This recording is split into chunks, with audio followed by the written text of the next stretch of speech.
नमस्कार बच्चों। आशा है आप सभी अपने घर में स्वस्थ और सुरक्षित होंगे। हिंदी में आज हमारा प्रकरण है भाषा, लिपि और व्याकरण।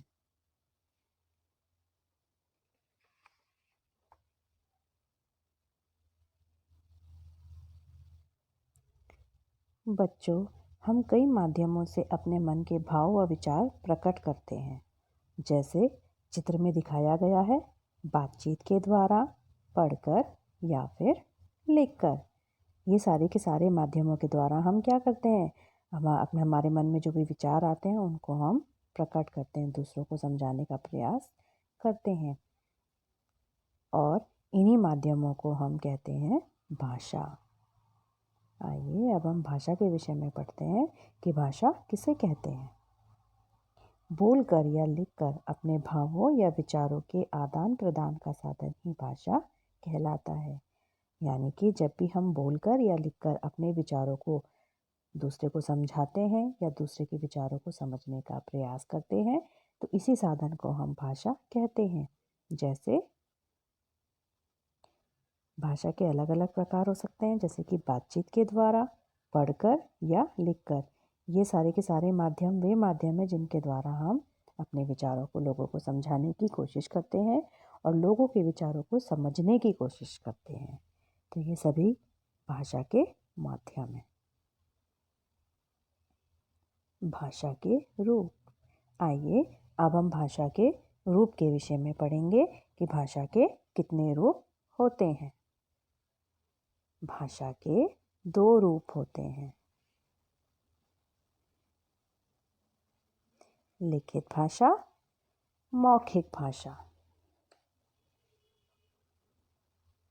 यानी कि अब हमें ये पता चल गया है कि भाषा के 2 रूप होते हैं, पहला लिखित भाषा और दूसरी मौखिक भाषा। आइए अब हम भाषा के लिखित रूप को पढ़ेंगे। जिस भाषा द्वारा हम अपने विचारों को लिखकर व्यक्त करते हैं उसे लिखित भाषा कहते हैं। यह भाषा का वह रूप है जिसमें हम अपने विचारों को लिखकर प्रकट करते हैं, व्यक्त करते हैं। जब मौखिक भाषा अपर्याप्त हो गई तो मनुष्य ने भाषा के लिखित रूप का विकास किया और भाषा का लिखित रूप ही वर्षों पुराने ज्ञान का वाहक बना। इसी के द्वारा हम अपने मन के विचारों को लिखकर प्रकट करने लगे, जैसे लेख लिखकर, कविताएं लिखकर आदि। भाषा का दूसरा रूप है मौखिक भाषा। जिस भाषा के द्वारा हम अपने विचारों को बोलकर प्रकट करते हैं उसे मौखिक भाषा कहते हैं। यह भाषा का प्राचीनतम रूप है। जब तक लिखने की कला का विकास नहीं हुआ था तब तक मौखिक भाषा ही विचारों के आदान प्रदान का माध्यम थी। यानी कि जब हमें लिखने का ज्ञान नहीं हुआ था, लिखने की कला का विकास नहीं हुआ था, उस समय तक हम सिर्फ बोलकर अपने विचारों को दूसरों को समझाते थे और दूसरे के विचारों को समझने का प्रयास करते थे, जैसे बातचीत कर कर।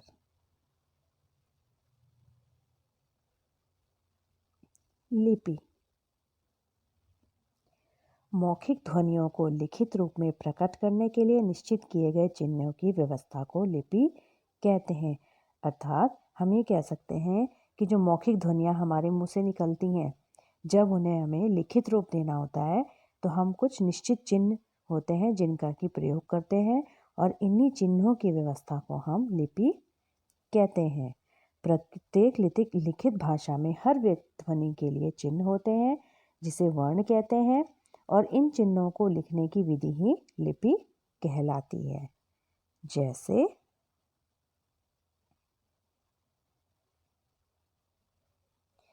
हिंदी, संस्कृत, नेपाली, इन तीनों भाषाओं की लिपि का नाम है देवनागरी। पंजाबी, पंजाबी भी एक भाषा है, इसकी लिपि का नाम है गुरुमुखी।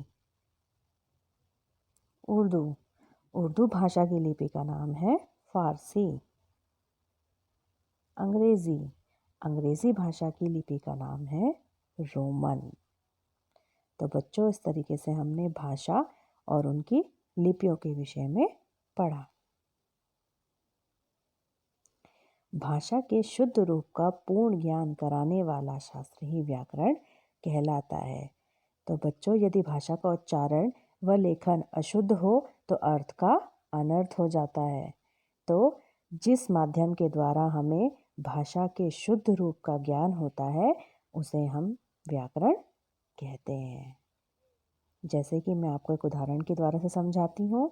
भाषा का अशुद्ध रूप है बारिश आ रहा है, और जब हमने इसे शुद्ध रूप में इसे लिखा तो हम क्या लिखेंगे? बारिश आ रही है।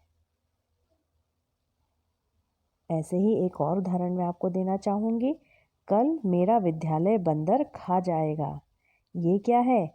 अशुद्ध रूप, क्योंकि इस वाक्य के द्वारा हमें क्या कहा जा रहा है समझ में नहीं आ रहा है। लेकिन अगर हम इसे शुद्ध रूप में लिखें तो हम लिखेंगे कल मेरा विद्यालय बंद रखा जाएगा।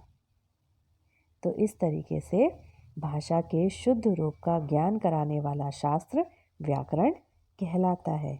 तो बच्चों, आशा है आप सभी को भाषा, लिपि और व्याकरण समझ में आ गए होंगे। धन्यवाद।